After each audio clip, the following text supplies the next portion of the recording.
behind the sold sign, turning everyday workflow into content that attracts clients. What does that mean, Floyce? It means don't just be excited about putting, I just sold this listing and posting it on social media.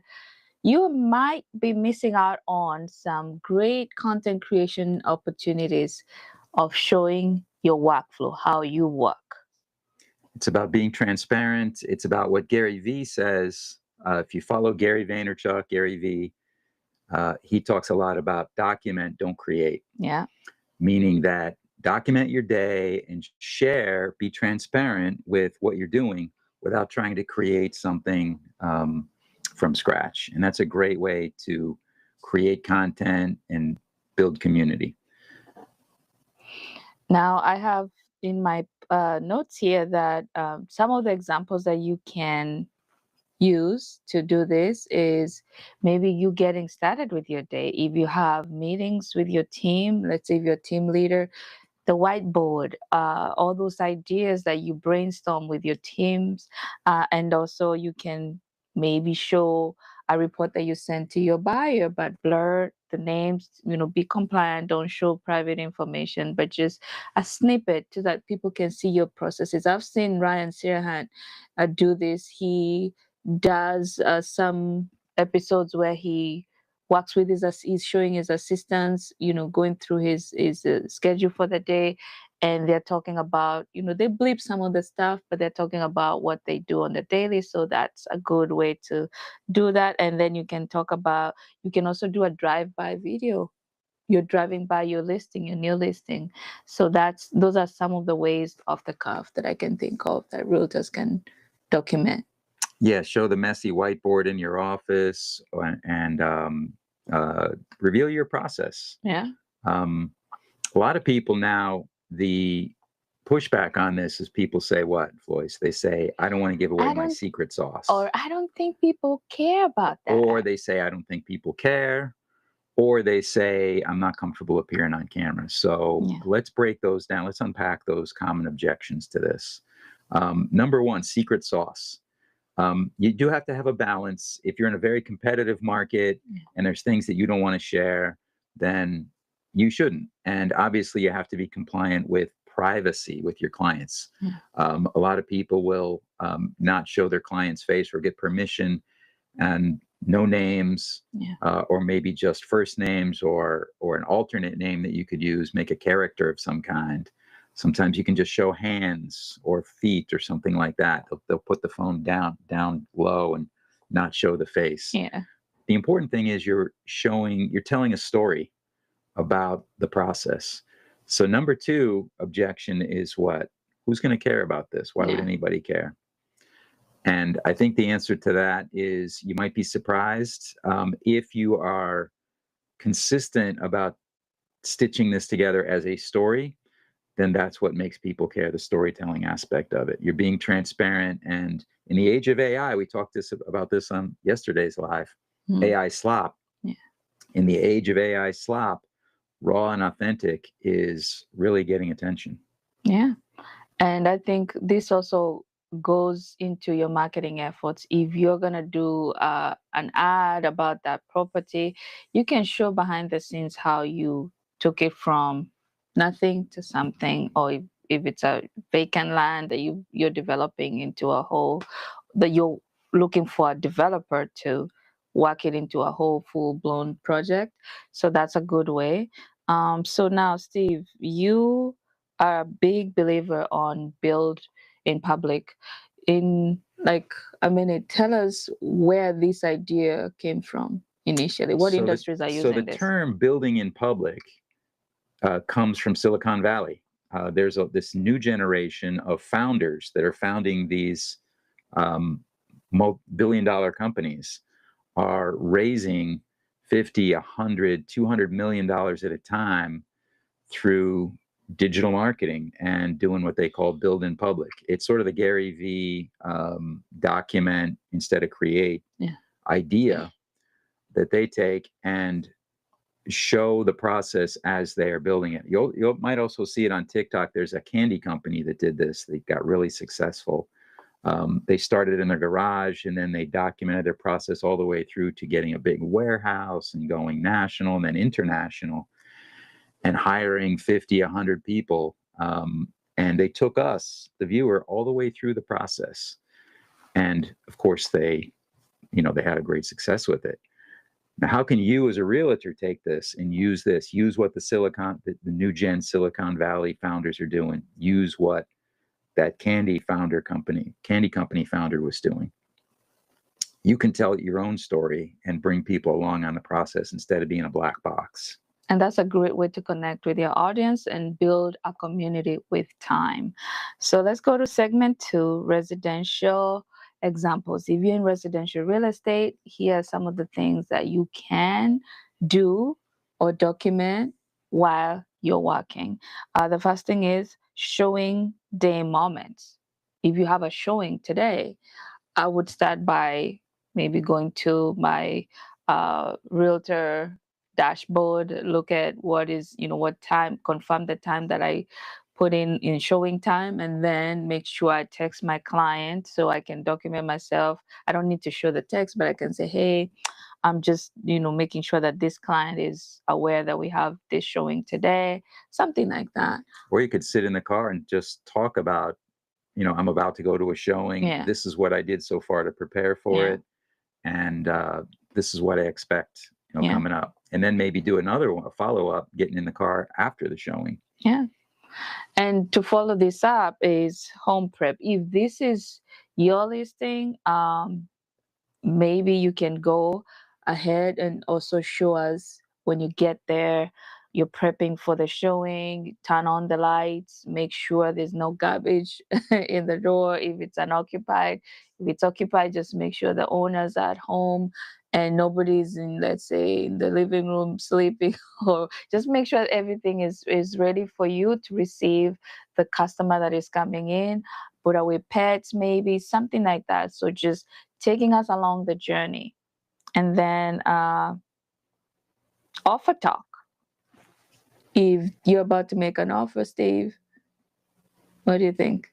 Yeah, no numbers, of course. Maybe you leave the numbers out. But my client loved this home, but here's why we didn't write an offer. Yeah. And talk about why.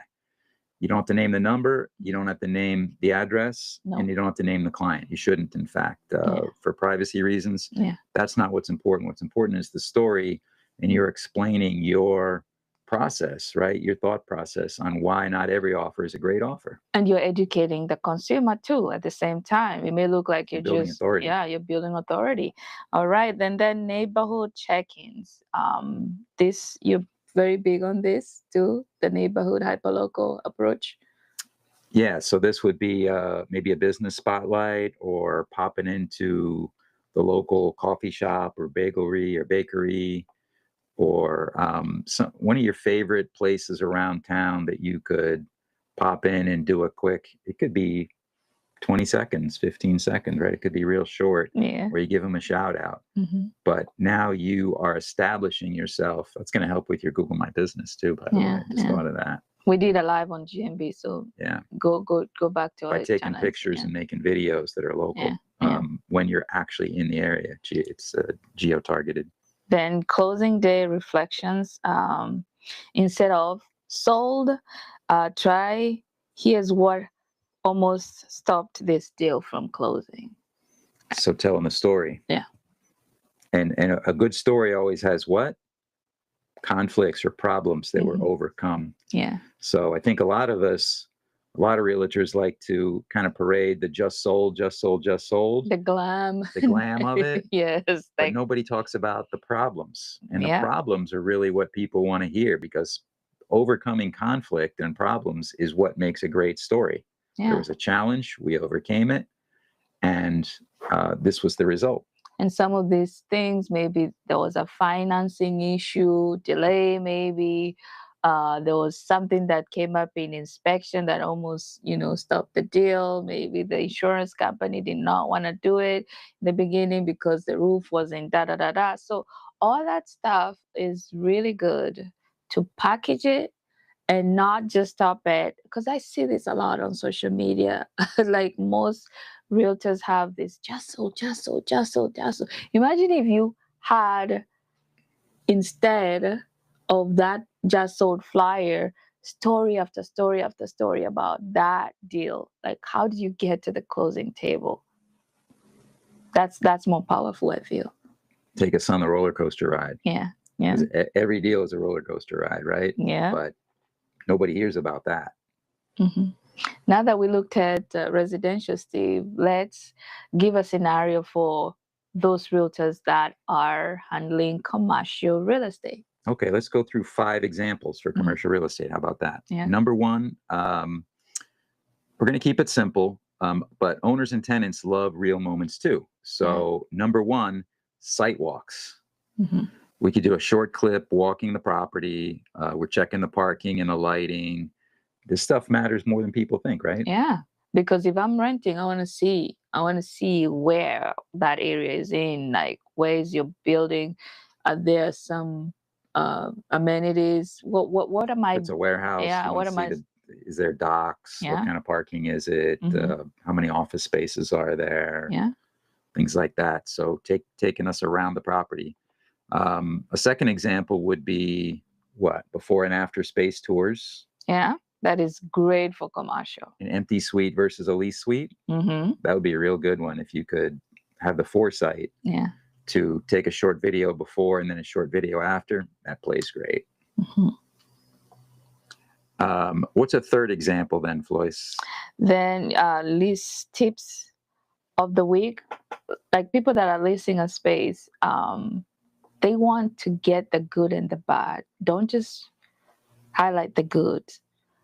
Talk to them about some of the things that come with such a lease. Maybe it looks like it's priced right, but you have to be in for 10 years versus maybe something that might be a little bit on the expensive side, but the lease, the terms. Yeah, like the lease is 2 years. So all those scenarios, a 10-year versus a 2-year lease, and the pricing for both, it could be location-based situation. So giving tips like this, if you're renewing a lease, watch this. One clause that could save you money.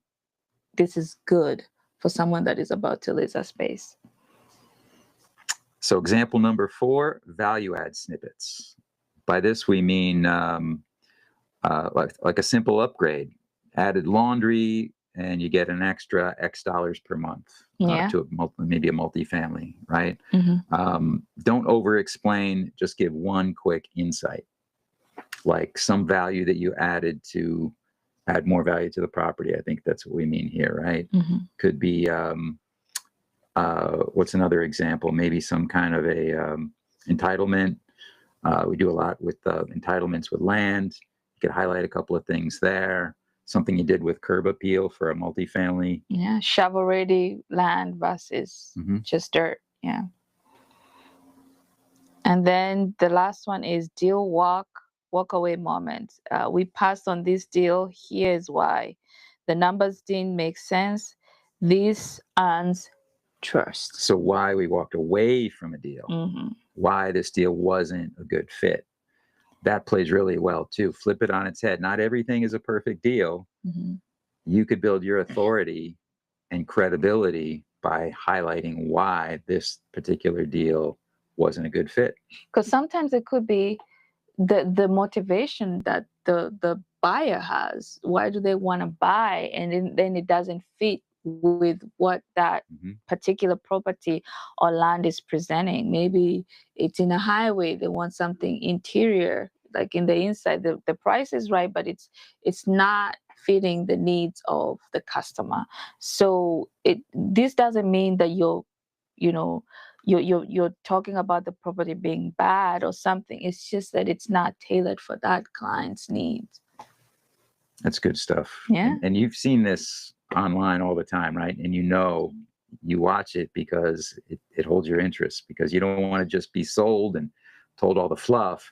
You want to know what you're getting into. You want to know what you're getting into, yeah. And I've seen a lot of TikTok creators that come and they find something online. Land is going for $10,000 in a certain area, and then they tell you, you must get it.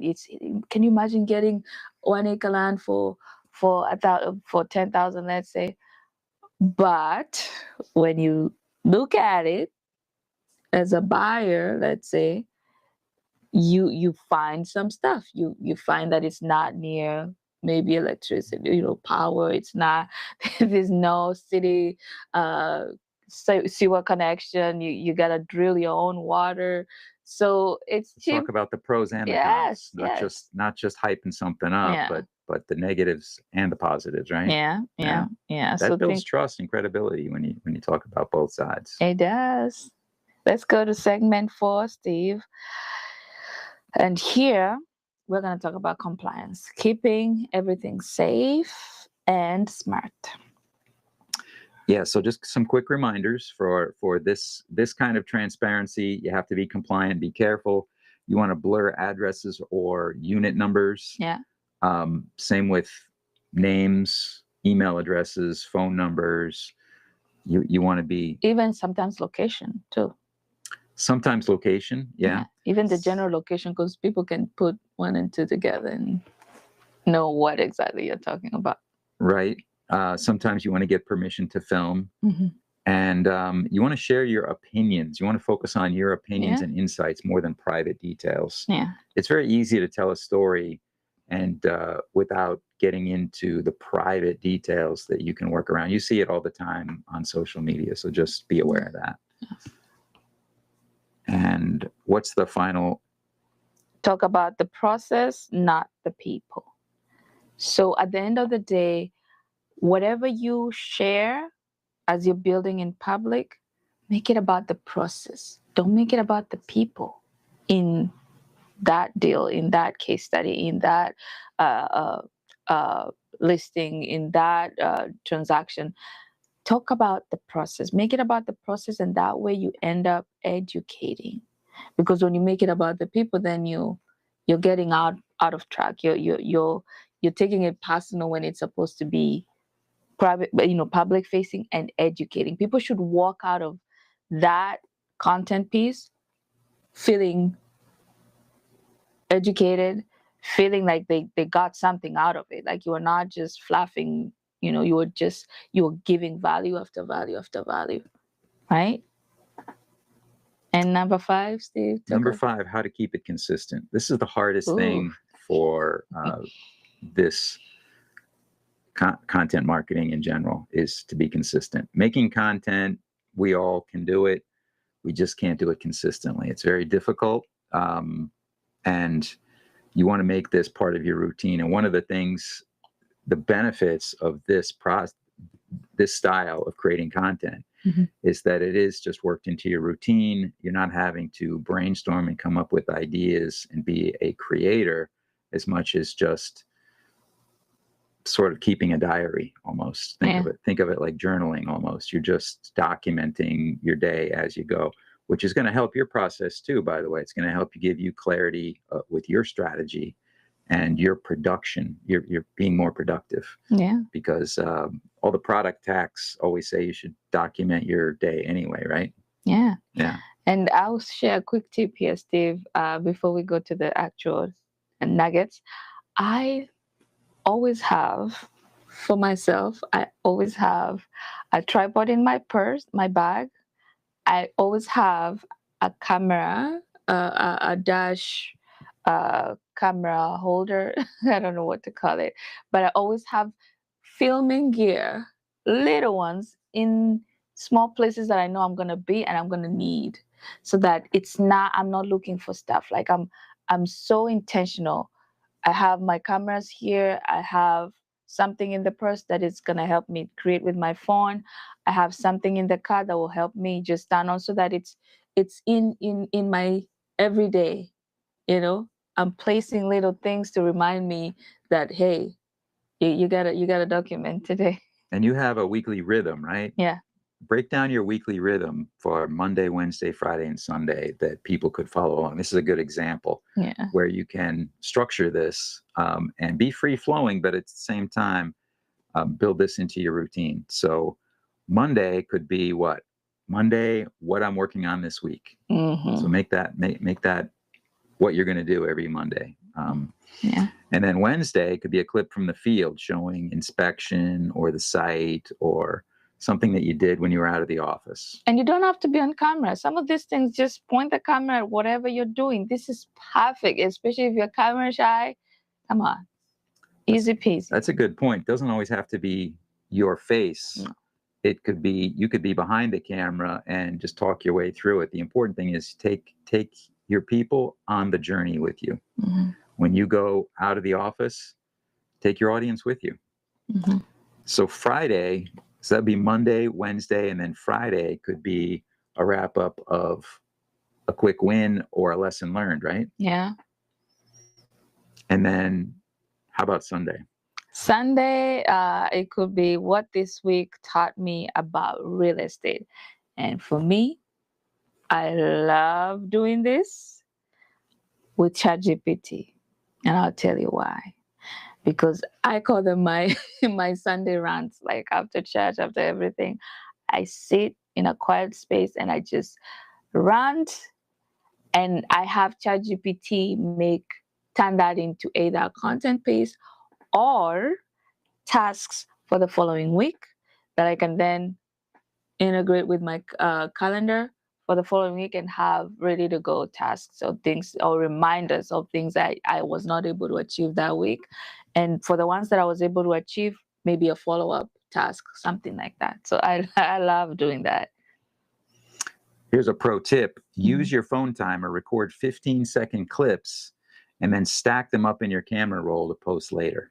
So you don't have to always post as you go. Stack them up, and you could even put them on the Google Drive for a VA or a content marketing agency like us to take and post and stitch and put together for you later. But then you're just capturing and documenting. Yeah, and also, Steve, I know we just say that, but there's a twist. It's also very important to post as you go. Because sometimes when you stack up, then it piles up and you're like, oh my God, especially when you don't have help. So if you're a one-man shop, just do it on the go. If you're doing a site, just push it up on TikTok. And I've seen people do stories, but the problem is stories expire after 24 hours. And if you don't put that into a highlight so that it saves in your timeline, then they become too much. So I think if you are forgetful and you're just by yourself, just post as you go. Post as you go. TikTok is great for that. Unedited, unfiltered, authentic stuff. Just push it up there. And by the way, you really should consider TikTok, because right now the trend in all social media channels is the TikTokification of Facebook, Instagram, LinkedIn. Everything else is copying the TikTok algorithm, which is interest-based, they call it. It's an interest graph versus the network graph. Facebook was built for subscribers and people that you knew. TikTok is built for you're keying in on your interest and showing you more what you're interested in. They're all doing that now. TikTok does that. So it's a great way to find people that are interested in what you are interested in, which goes back to the objection about why would anybody care? Yeah. And the answer is because the algorithm is finding people that care. They're finding people that are interested in what you're interested in. And you're entertaining and educating at the same time. So that's great. So to wrap it up, you don't need more content ideas. You just need to record the work you already do. Keep it easy. The world right now doesn't want polished. We talked about this last time. What's working right now is real, unfiltered, and raw. So don't be afraid to start testing this. You can start today and tag us when you post your first Build in Public clip or your first documentary clip. Tag us and let us know. And if you want to get your own DIY blueprint for this, we thought this all the way through for you and gave you 90 days of content. It's a content engine for you. You got outlines that you can download, fill in, and create content on your own. Just get it at justvideoit.com. Thank you so much for watching. That's it for today. We will see you tomorrow again, same place and same time.